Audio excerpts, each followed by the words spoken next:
நிகழ்ச்சியிலே கலந்து கொண்டிருக்கக்கூடிய ஏனைய இயக்கங்களை சார்ந்த சகோதரர்களே, சகோதரிகளே, திராவிட முன்னேற்ற கழகத்தின் மூத்த முன்னோடிகளே, முன்னணி செயல் வீரர்களே, இந்த கூட்டத்திலே கலந்து கொண்டிருக்கக்கூடிய சகோதர சகோதரிகளே, நம்முடைய அன்பு தலைவர் கலைஞரின் உயிரினும் மேலான அன்பு உடன்பிறப்புகளே, உங்கள் அத்தனை பேருக்கும் என்னுடைய வணக்கத்தை தெரிவித்துக் கொள்கிறேன். இங்கே பேசிய நம்முடைய மௌலானா ஃபக்ருதன் அவர்கள் மிக அழகாக பேசினார்கள். ஆனால் விடிந்து விட்டது, ஆனால் எல்லோருக்கும் இன்றும் விடியவில்லை என்று பொருள்படக்கூடிய வகையிலே பேசினார்கள். நான் ஒன்றை குறிப்பிட்டு சொல்ல விரும்புகிறேன். தமிழ்நாட்டிலே உதய சூரியன் உதித்து விட்டது, அதற்கு இனிமேல் அஸ்தமனம் இல்லை என்பதை நீங்கள் புரிந்து கொள்ள வேண்டும். அந்த உதய சூரியன் இருக்கும் வரை இங்கே இருக்கக்கூடிய அத்தனை மனிதர்களுக்கும், கடைக்கோடி மனிதர்களுடைய உரிமைகளும் பாதுகாக்கப்படும் என்பதை நான் தெரிவித்துக் கொள்கிறேன். நான் வரக்கூடிய வழியிலே கமலாலயத்தை தாண்டி வந்தேன். அந்த கமலாலயத்துல கூட ஒரு தாமரைப்பூ கூட இல்லை. அதனால தமிழ்நாட்டுல எந்த ஆபத்தும் கிடையாது, எந்த தாமரையும் கடல்லயே மலரும். நாங்க கடல்ல தாமரை மலரும் சொல்லி தூத்துக்குடி பக்கம் எல்லாம் போராட்டம் நடத்தி காட்டினார்கள். இங்க கமலாலயத்திலேயே மலர்றதுக்கு வழி இல்ல. அது வேற எங்க மலர போகுதுன்னு எனக்கு தெரியல. ஆனால் இந்த கூட்டத்தை நாம் ஏன் நடத்தி கொண்டிருக்கிறோம் என்பதை நாம் அத்தனை பேரும், நீங்கள் எந்த மதத்தை சார்ந்தவர்களாக இருந்தாலும் உணர்ந்து கொள்ள வேண்டும். இது ஏதோ இஸ்லாமிய சகோதர சகோதரிகளுக்காக, அவர்களுடைய உரிமைகளை பாதுகாப்பதற்காக நாம் நடத்தி கொண்டிருக்கக்கூடிய கூட்டம் இல்லை. இந்த மண்ணின், இந்த நாட்டின் இறையாண்மையை, மத நல்லிணக்கத்தை, இந்த நாட்டை, அதன் அடிப்படை அரசியல் சாசன சட்டத்தை, இந்த மண்ணின் உரிமைகளை பாதுகாப்பதற்காக இந்த கூட்டத்தை நாம் நடத்தி கொண்டிருக்கிறோம் என்பதை இங்கே இருக்கக்கூடிய ஒவ்வொரு மனிதனும், சகோதரியும் சகோதரனும் உணர்ந்து கொள்ள வேண்டும். இது நம்மை பாதிக்கவில்லை. நமக்கு எதிரான சட்டம் இன்னும் இயற்றப்படவில்லை என்று அமைதியாக இதை பார்த்து கொண்டிருந்தோம் என்றால், ஹிட்லர் காலத்திலே ஒரு கவிதையை சொல்வார்களே, நான் யூதன் இல்லை என்பதற்காக நான் கவலைப்படாமல் இருந்து விட்டேன், சோசியலிஸ்டுக்கு வந்தார்கள், கிறிஸ்தவர்களுக்கு வந்தார்கள் என்று ஒன்றொன்றாக சொல்லிக் கொண்டு வந்து கடைசியில் என்னை தேடி வந்த போது எனக்காக பேச யாரும் இல்லை என்ற அந்த சோகத்தோடு முடியக்கூடிய அந்த கவிதையை நாம் மனதிலே நிறுத்தி கொள்ள வேண்டும். ஏனென்றால் அவர்களுக்கு மதம் என்பது ஒரு கருவி, ஒரு ஆயுதம். ஆட்சியை பிடிப்பதற்கு, மக்களை பிளவுபடுத்தி ஆட்சி பொறுப்பிலே அமர்வதற்கான ஆயுதமே தவிர அவர்களுக்கு இந்துக்கள் மீதும் சரி, கிறிஸ்தவர்கள் மீதும் சரி, யார் மீதும் அக்கறை கிடையாது. மனிதர் மீது, மக்கள் மீது அக்கறை அற்ற ஒரு அரசுதான் அங்கே டெல்லியிலே இருந்து கொண்டிருக்கக்கூடிய அந்த பிஜேபி அரசு என்பதை நாம் புரிந்து கொள்ள வேண்டும். விவசாயிகள் மீது அக்கறை இல்லை. விவசாயிகளுக்கு எதிரான சட்டங்கள், தொழிலாளர்களுக்கு எதிரான சட்டங்கள் என்று இந்த மண்ணிலே அடித்தட்டிலே இருக்கக்கூடிய அத்தனை மனிதர்களையும் நசுக்கக்கூடிய சட்டங்களை கொண்டு வந்து கொண்டிருக்கக்கூடிய ஒரு ஆட்சி இன்று இஸ்லாமிய சகோதரர்களுக்கும் சகோதரிகளுக்கும் எதிராக ஒரு சட்டத்தை கொண்டு வருகிறது. சட்டத்தை கொண்டு வரும் பொழுது அவர்கள் யாரை அந்த சட்டத்தை கொண்டு வருவதற்கு பயன்படுத்துகிறார்கள்? அந்த கேபினட்லயே ஒரே ஒரு மைனாரிட்டி அமைச்சர் தான் இருக்கிறார். அதுவும் ஒரு புத்திஸ்ட், வேற யாரும் கிடையாது. ஒரு இஸ்லாமிய எம்பி கூட கிடையாது. அங்க பிஜேபியில ஒரே ஒரு இஸ்லாமிய மதத்தை சார்ந்த ஒரு நாடாளுமன்ற உறுப்பினர் கிடையாது அவங்க அந்த அணியிலே. அப்படிப்பட்ட சூழலிலே ஒரே இருக்கக்கூடிய ஒரு மைனாரிட்டி அமைச்சரை திரு கிரண் ரிஜிஜு அவர்களை அந்த சட்டத்தை இன்ட்ரோடியூஸ் பண்றதுக்கு அங்கே பயன்படுத்துகிறார்கள். அவர் பேசும் பொழுது சொல்லுகிறார், அவங்க மிகச் சிறப்பாக ஒரு விதத்திலே பிஜேபி கிட்ட நான் படிக்க வேண்டிய பாடம் என்னவென்றால், ஒரு விஷயத்தை செய்யறதுக்கு முன்னாடி அதை சுற்றி ஒரு மிகப்பெரிய பொய்யை, ஒரு பொய்யான உலகத்தை அவர்கள் கட்டமைப்பார்கள். ஏதோ இஸ்லாமியர்கள் நினைச்சா பாராளுமன்றத்தை வக்க இடம் என்று சொல்லி எடுத்துக்கொள்வார்கள். அவர்கள் நினைத்தால் எதை வேண்டும் என்றாலும் எங்களுடைய நிலம் என்று சொல்லி எடுத்துக்கொள்ள முடியும். அவர்களுடைய சொத்துக்கள் சில ஆண்டுகளுக்கு முன்னால் 8 லட்சம் கோடியாக இருந்தது, இன்று 12 லட்சம் கோடியாக வளர்ந்து விட்டது. இப்படியே விட்டு விட்டு நாம் பார்த்து கொண்டிருந்தோம் என்றால் இந்த நாட்டிலே இந்துக்களுடைய நிலை என்னவாகும்? இங்கே இருக்கக்கூடிய இந்த வக்ஃப் போர்டு சொத்துக்கள் என்று சொல்லுவது ரயில்வே, இந்த நாட்டிலேயே ரயில்வேக்கு அடுத்தபடியாக அதிகமாக சொத்துக்கள் வைத்திருப்பது வக்ஃப் போர்டு தான். இப்படி புனை கதைகளை தொடர்ந்து அவர்கள் உருவாக்கி கொண்டே இருப்பார்கள். அதை தாண்டி மிகச் சிறப்பான ஒரு நல்ல கதையை உள்துறை அமைச்சர் அமித்ஷா அவர்கள் அங்கே இருக்கக்கூடிய நாடாளுமன்றத்திலே சொல்கிறார். திருச்சிக்கு அருகே திருச்செந்துறை என்ற ஒரு ஊரிலே ஒரு கோயில், அங்க இருக்கக்கூடிய அந்த கிராமம், அங்க இருக்கக்கூடிய அத்தனை பேருடைய சொத்தம் ஒரே நாளிலே வக்ஃப் போர்டுக்கு சொந்தம் அப்படின்னு அறிவிக்கிறார்கள், எடுத்துக்கொள்கிறார்கள் என்று அவர் பதறுகிறார், பதபதைக்கிறார். உண்மை என்னவென்றால் டிஜிட்டைஸ் பண்றாங்க. அப்பொழுது ஒரு சின்ன தவறு நேர்ந்து விடுகிறது. ஒருவர் அந்த சொத்தை வாங்க வேண்டும், விற்க வேண்டும் என்று போகும் பொழுது அதை கண்டுபிடித்து அடுத்த கணமே வக்ஃப் போர்டு என்ஓசி கொடுத்து அதை சரி செய்து அவர் இடத்தை விற்கக்கூடிய நிலைக்கு மறுபடியும் சரி செய்யப்படுகிறது. இவ்வளவுதான் நடந்தது. ஆனா அதற்கு பின்னால் அவர்கள் கட்டமைத்திருக்கக்கூடிய மிகப்பெரிய கதை என்னன்னா, இவங்க நினைச்சாங்கன்னா ஒரு ஊரையே என்னோடதுன்னு சொல்லிட முடியும். எப்படி சொல்ல முடியும்? நாங்க இந்த வக்ஃப் போர்டு பில் கொண்டு வரதுனாலதான் இன்னைக்கு அரசாங்கம் அதை நிர்வகிக்கக்கூடிய ஒரு நிலையை உருவாக்கி இருக்கிறோம். உண்மை என்னவென்றால் தொடர்ந்து எப்பொழுதுமே அரசாங்கம் தான் அந்த வக்ஃப் போர்டை நிர்வாகம் செய்து கொண்டிருக்கிறது. அதை விட அழகான ஒன்று சொல்லுவாங்க, என்னன்னா இப்பொழுதுதான் பெண்களுக்கு அதில் உள்ள வரக்கூடிய உரிமையை நாங்க தான் பெற்று தந்திருக்கிறோம். தமிழ்நாட்டில் இன்று கூட நம்முடைய முதலமைச்சர் அமைத்திருக்கக்கூடிய அந்த நிர்வாகத்துல, அந்த போர்டுல 2 பெண்கள், 2 சகோதரிகள், என்னுடைய நெருங்கிய தோழி ஃபாத்திமா முசாஃபர் அவர்கள் உட்பட 2 பெண்கள் அந்த போர்டுல இன்னைக்கு பணியாற்றி கொண்டிருக்கிறார்கள்.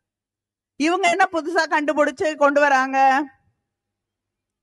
இப்படி எத்தனையோ புனைக்கதைகள் சொல்றாங்க. நீ 5 ஆண்டுகள் இஸ்லாமியராக இருந்தால்தான் வக்ஃப் போர்டுக்கு நீங்க எதையும் தானமாக கொடுக்க முடியும். யார் யார இஸ்லாமியரா இல்லையான்னு எப்படி கண்டுபிடிப்பீங்க? நான் கேக்குறேன். ஒரு கிராமத்திலே ஒரு வயதான மூதாட்டி இருக்கிறார்.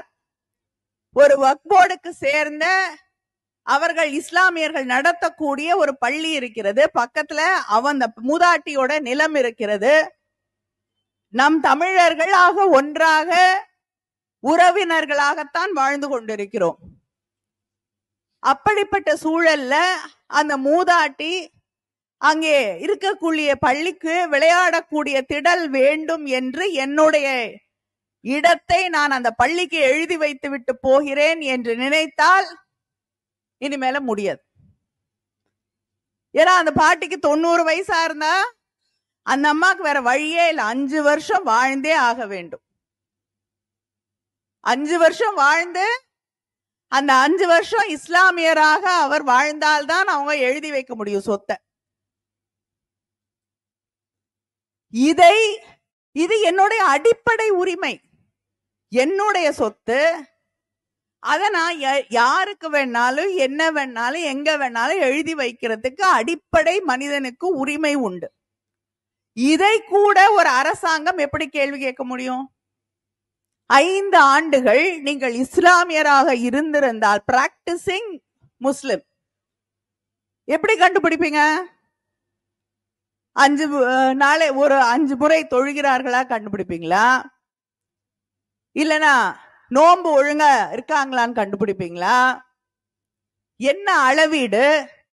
அப்ப ஒருத்தர் நல்ல ஹிந்துன்னு எப்படி கண்டுபிடிப்பீங்க? எந்த அளவுகோல் வைத்திருக்கீங்க? கிறிஸ்டியன்னா என்ன அளவுகோல் வச்சிருக்கீங்க? இப்படி அடிப்படை மனித உரிமைகளையே கேள்வி கேட்கக்கூடிய ஒரு சட்டமாக இந்த சட்டத்தை அவர்கள் மாற்றி இருக்கிறார்கள். இங்க பேசும்பொழுது சொன்னாங்க இல்லையா, 12 வருஷம் கோயில் நிலங்கள் இருக்கு. எத்தனையோ கோயில் நிலங்களுக்கும் அங்க இருக்கக்கூடிய வாழ்ந்து கொண்டிருக்கக்கூடிய மக்களுக்கும் பிரச்சனை இருக்கு. 40 வருஷமா ஒரு கோயில் நிலத்துல நாங்க குடியிருக்கோம், எங்களுக்கு பட்டா கொடுங்கன்னா கொடுத்துட முடியுமா? முடியாது. ஆனா இந்த சட்ட திருத்தத்தால் 12 ஆண்டுகள் ஒருவர் அந்த வக்ஃப் போர்டு நிலத்துல குடியிருந்தால் அவர்களுக்கு சொந்தம் என்று சொல்லிவிட முடியும். இது எந்த விதத்துல நியாயம்? நான் கேட்கிறேன், எனக்கு மத நம்பிக்கை கிடையாது. நான் போய் ஒரு கோயில்ல, இங்க இருக்கக்கூடிய திருவாரூர் கோயில்ல மாவட்ட செயலாளர்கிட்ட கேக்குறேன், நான் கேட்டா கொடுப்பீங்களா? எனக்கு ஒரு இடம் கொடுக்க மாட்டாரு. அவர் கொடுக்க மாட்டேன் என்று சொல்லுவதில் தான் நியாயம் இருக்கிறது. மத நம்பிக்கை இல்லாத ஒருவர் அந்த கோயில்ல வந்து நிர்வாகம் செய்தால் அதில் நியாயம் இல்லை என்று நினைப்பதுதான் நியாயம். ஒரு கோயில்ல இருக்கக்கூடிய சொத்து, அங்க ஒரு கல்லூரி கட்டி அந்த கல்லூரியில சொல்லிக் கொடுப்பதற்கு வரக்கூடிய ப்ரொஃபசர்ஸ், அதுல வந்து ஒரு இஸ்லாமியரோ கிறிஸ்தவருக்கோ கூட வேலை கொடுத்தா தமிழ்நாட்டில் இருக்கக்கூடிய சங்கி கூட்டம் அதை ஏற்றுக்கொள்ள மறுக்கிறது, போராடுகிறார்கள். அப்படி இருக்கக்கூடிய ஒரு நிலையில வக்ஃப் போர்டுல எதுக்காக நான் கேக்குறேன், இஸ்லாமியர்கள் இல்லாதவர்களை நாங்க கொண்டு வந்து அதுல வைப்போம்னா, எத்தனையோ தேவஸ்தானம் போர்டு இருக்கு, அதுல நிர்வாகம் செய்வதற்கு இந்துக்கள் இல்லாத ஒருவரை நாம் கொண்டு வந்து வைத்தால் ஏற்றுக்கொள்வீர்களா?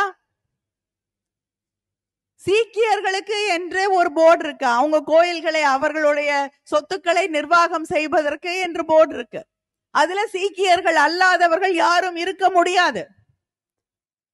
அப்படிப்பட்ட ஒரு நிலையில எதற்காக இஸ்லாமியர்களுக்கான இந்த திருத்த சட்டத்தின் வழியாக நீங்க இஸ்லாமியர் அல்லாதவர்களை, அந்த மதத்தில் நம்பிக்கை இருக்கக்கூடியவர்கள், அந்த மதத்திற்காக அதன் வழியாக தானம் செய்திருக்கக்கூடிய சொத்துக்களை நிர்வாகம் செய்வதற்கு வேறு மதத்தை சார்ந்தவர்கள், அந்த மார்க்கத்திலே நம்பிக்கை இல்லாதவர்கள், அது இல்லாமல் வேறு ஒன்றை தேர்ந்தெடுத்திருக்க கூடியவர்களை கொண்டு வந்து அங்கே நுழைத்து குழப்பத்தை உருவாக்க வேண்டும் என்பது மட்டும்தான் இவர்களுடைய எண்ணம்.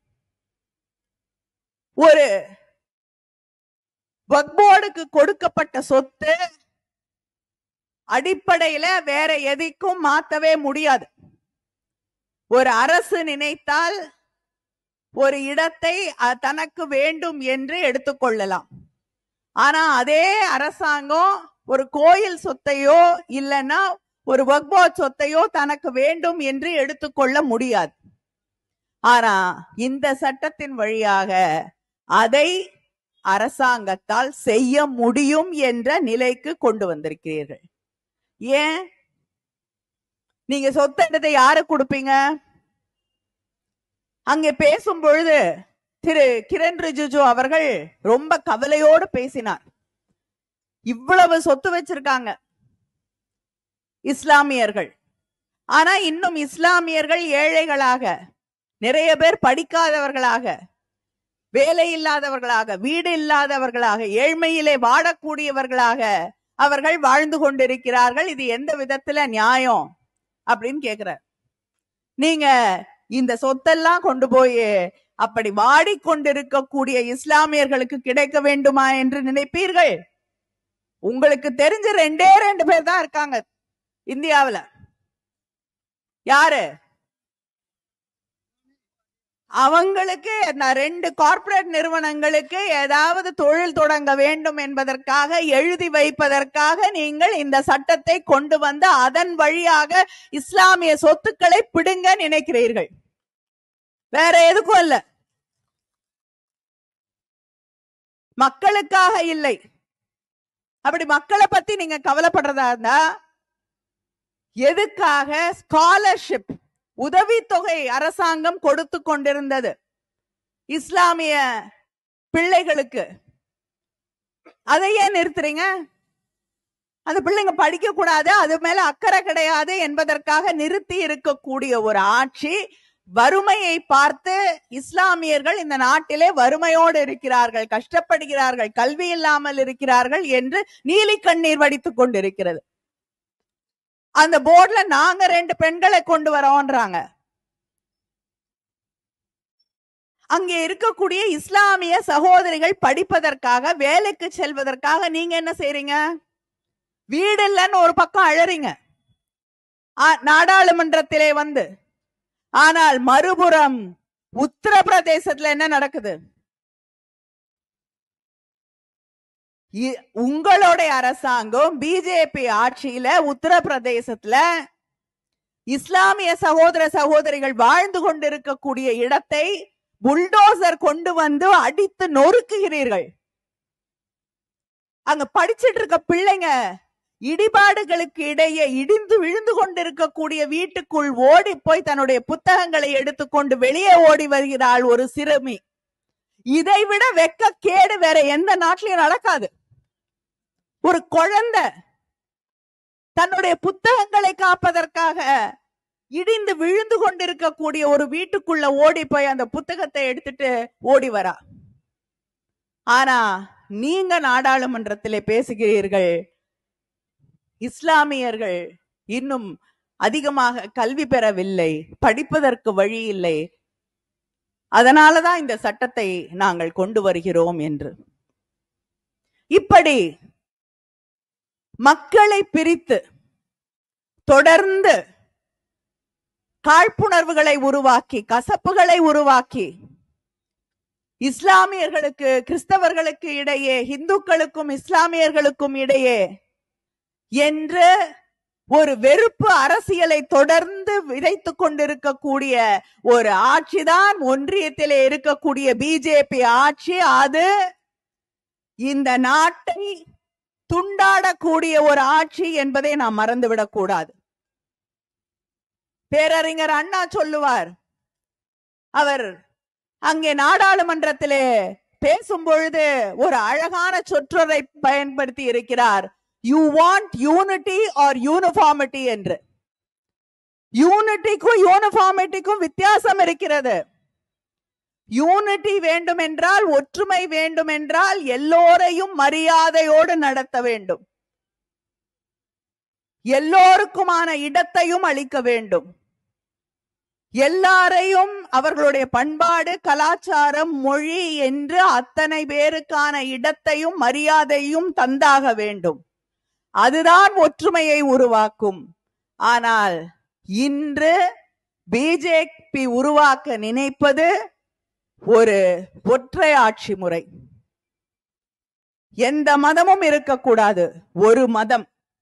அதுவும் நாம் பழகி இருக்கக்கூடிய ஒவ்வொரு மாநிலத்திற்கும் ஒவ்வொரு மண்ணிற்கும் இருக்கக்கூடிய வித்தியாசமான வேறுபட்டு இருக்கக்கூடிய அந்த மத வழிபாட்டு முறைகள் இல்லை. அவர்கள் கொண்டு வந்து திணிக்கக்கூடிய முறைகள், அவர்கள் நினைத்து திணிக்கக்கூடிய மொழி, அவர்கள் நினைப்பதற்கு ஏற்றார் போல ஒரே தேர்தல், ஒரே ரேஷன் கார்டு, ஒரே சிந்தனை, ஒரே அரசியல் கோட்பாடு என்று இந்த நாட்டின் ஒற்றுமையை குலைத்த அந்த யூனிஃபார்மிட்டி என்று சொல்லக்கூடிய பொய்யாக நம்மீது கொண்டு வந்து திணிக்கப்படுகிற அந்த ஒற்றை மனப்பான்மையை உருவாக்க துடிக்கிறார்கள். ஏன்னா அதை உருவாக்கிவிட்டால் தன்னை அசைப்பதற்கு வேறு வழி இல்லை என்று அவர்கள் நினைத்துக் கொண்டிருக்கிறார்கள். ஒவ்வொரு தேர்தலிலும் பல்வேறு இடங்களிலே நடந்து கொண்டிருக்கக்கூடிய தேர்தல்களிலே தன்னுடைய ஆட்சியை, அதிகாரத்தை பயன்படுத்தி அந்த தேர்தல் விதிமுறைகளை எல்லாம் மாற்றி அந்த தேர்தலிலே வாக்களித்த மக்கள் நாங்கள் இவர்களைத்தான் தேர்ந்தெடுத்தோமா இல்லையா என்று திகைக்கக்கூடிய அளவிற்கு தேர்தலை நடத்தி கொண்டிருக்கக்கூடிய ஆட்சிதான் ஒன்றியத்திலே இருக்கக்கூடிய பிஜேபி. இதையெல்லாம் இந்த நாட்டு மக்கள் வெகு காலம் பொறுத்து கொண்டிருக்க மாட்டார்கள். ஏனென்றால் தமிழ்நாட்டிலிருந்து இந்த புரட்சி கிளம்புகிறது, வெடித்திருக்கிறது. இதற்கு எதிராக நம்முடைய முதலமைச்சர் அவர்கள் சட்டமன்றத்திலே தீர்மானம் நிறைவேற்றி இருக்கிறார்கள். அவ்வளவு அவசரமாக இரவு 2:30 மணி வரை உழைத்து ஒரு சட்டத்தை கொண்டு வந்த பிஜேபிக்கு எதிராக நம்முடைய முதலமைச்சர் அவர்கள் முதல் குரலை ஆணித்தரமாக எழுப்பியிருக்கிறார்கள். தமிழ்நாடு இந்த சட்டத்தை என்றும் ஏற்றுக்கொள்ளாது, இது ஒரு கருப்பு தினம் என்று அறிவித்திருக்கிறார்கள், அறைகூவல் விடுத்திருக்கிறார்கள். அதனால் தமிழ்நாட்டிலிருந்து இந்த எழுச்சி இன்று நாடு முழுவதும் நிச்சயமாக பரவும். இது வெறும் அங்கே இருக்கக்கூடிய உச்ச நீதிமன்றத்தில் மட்டுமே நியாயம் கேட்டுக்கொண்டு இருக்கக்கூடிய குரலாக இருக்காது என்பதை பிஜேபி உணர்ந்து கொள்ள வேண்டும். இது மக்களின் குரலாக, மக்களின் புரட்சியாக, மக்கள் மௌனமாக இன்னும் இதை சகித்துக் கொண்டிருக்க மாட்டார்கள். டெல்லியை மாற்றக்கூடிய புரட்சியாக இது நிச்சயமாக மாறும் என்பதை நான் அவர்கள் கவனத்திற்கு எடுத்து சொல்கிறேன். இந்த குரல் இந்த திருவாரூரின் வீதியிலே எழுந்த குரல்தான் தமிழ்நாட்டை, இந்தியாவை மாற்றி அமைத்த நம் தலைவர் கலைஞர் அவர்களின் குரல். இங்கே எழுந்திருக்கக்கூடிய இந்த கண்டன குரல் டெல்லியை அசைக்கும், மாற்றும். நன்றி, வணக்கம்.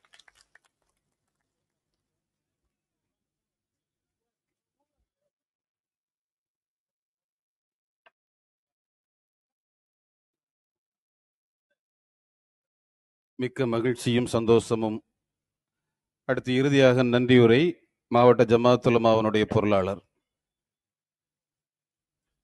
அஸ்ஸலாமு அலைக்கும் வரஹ்மத்துல்லாஹி வபரகாத்துஹு. இதே போன்ற ஒரு போராட்டத்தை தமிழ் மாநில ஜமாத்துல் உலமா சபை சிஏஏ சட்டம் கொண்டு வந்த போது தமிழ்நாட்டிலே நாம் தமிழகத்தையே திணறடித்தோம், உலமாக்கள் சபை தலைமையிலே. ஆனால் அப்போதெல்லாம் நாங்கள் ஒரு பயத்தோடு போராடினோம். காரணம், எங்களுக்கு ஆதரவான ஆட்சி அப்போது இல்லை. இப்போது நாங்கள் துணிச்சலோடு நெஞ்சை நிமிர்த்து போராடுகிறோம். காரணம், தளபதியினுடைய ஆட்சி இங்கே நடந்து கொண்டிருக்கிறது.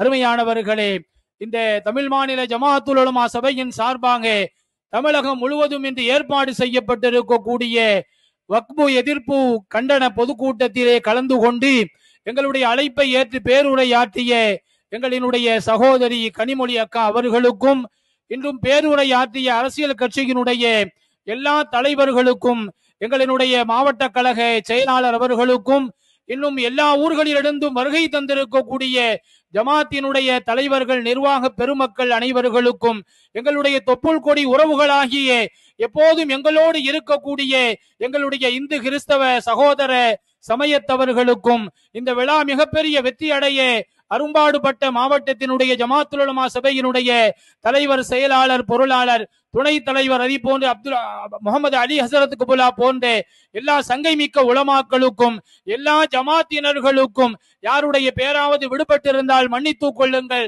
உங்கள் அனைவர்களுக்கும் நாங்கள் மனமார்ந்த நன்றியை நாங்கள் தெரிவித்துக் கொள்கிறோம். இதன் காரணமாக அல்லாஹ் ரப்புல் ஆலமீன் உங்களுக்கு இரு உலகிலும் மிகப்பெரிய வெற்றியான மகிழ்ச்சியான வாழ்வை தருவான் என்று நாங்கள் ரப்பிடத்திலே துவா செய்கிறோம். அல்லாஹ் அதை கபூல் செய்வானாக. அஸ்ஸலாமு அலைக்கும்.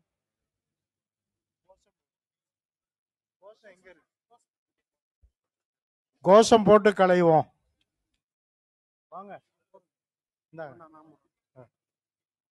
கண்டிக்கிறோம் கண்டிக்கிறோம், ஒன்றிய அரசை கண்டிக்கிறோம்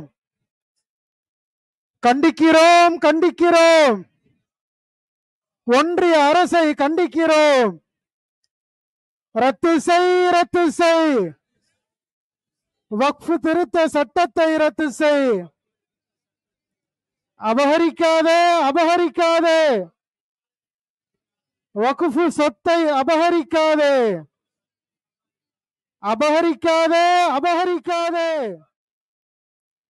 இறைவன் சொத்தை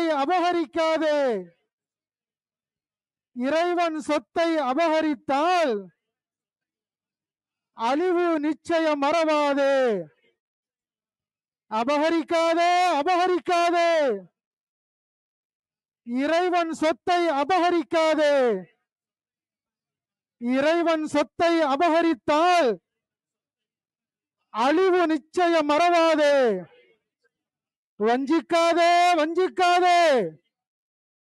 முஸ்லிம்களை வஞ்சிக்காதே. பிரிக்காதே, மதத்தின் பெயரால் மக்களை பிரிக்காதே.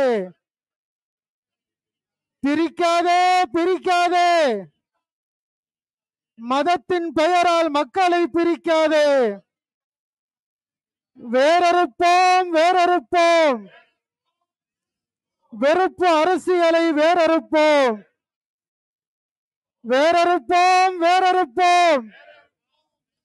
வெறுப்பு அரசியலை வேறறுப்போம்.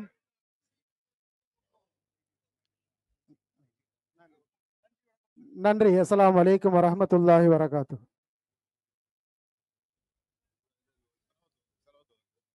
بحق صلى الله على محمد صلى الله عليه وسلم صلى الله على محمد صلى الله عليه وسلم صلى الله على محمد صلى الله عليه وسلم صلى الله على محمد اللهم صل عليه. Assalamu alaikum. Salama Nursery and Primary School for Girls. For the first time Koothanallur சரௌண்டிங்கில் எங்கேயுமே இல்லாமல் இஸ்லாமிக் பேஸில் ஸ்கூல் ஸ்டார்ட் பண்ணியிருக்கோம். அல்லாஹுடைய கிருபையை கொண்டு 1 இயர் கம்ப்ளீட்டட் ஆகிடுச்சு. நெக்ஸ்ட் இயர்க்கான அட்மிஷன் நடந்துக்கிட்டு இருக்கு. இன்ஷால்லா சேர விருப்பம் உள்ளவங்க அட்மிஷன் வந்து போட்டுக்கோங்க. ஹை குவாலிட்டி எஜுகேஷன்ஸை கொடுக்குறோம். ரொம்ப குவாலிஃபைடு டீச்சர்ஸை வச்சு தான் டீச்சிங் நடந்துக்கிட்டு இருக்கு. இன்னும் பெண் குழந்தைகளுக்கு ரொம்ப சேஃப்டியான என்விரான்மெண்ட், மாண்டசரி பேஸ்ட்லேயும் டீச்சிங் நடந்துக்கிட்டு இருக்கு. ப்ராக்டிக்கல் ஓரியன்டாகவும் ப்ளே பண்ணி லேர்ன் பண்ணிக்கிற விஷயங்களை எப்படி பிள்ளைங்களுக்கு சொல்லிக் கொடுத்தா குயிக்காக லேர்ன் பண்ணிக்குவாங்களோ அந்த மெத்தடில் டீச்சிங் நடந்துக்கிட்டு இருக்கு. இன்ஷால்லா பயனடைய விரும்புனீங்க அப்படின்னா இன்ஷால்லா ஸ்கூலில் வந்து சேர்த்துக்குங்க. அட்மிஷன் நடந்துக்கிட்டு இருக்கு.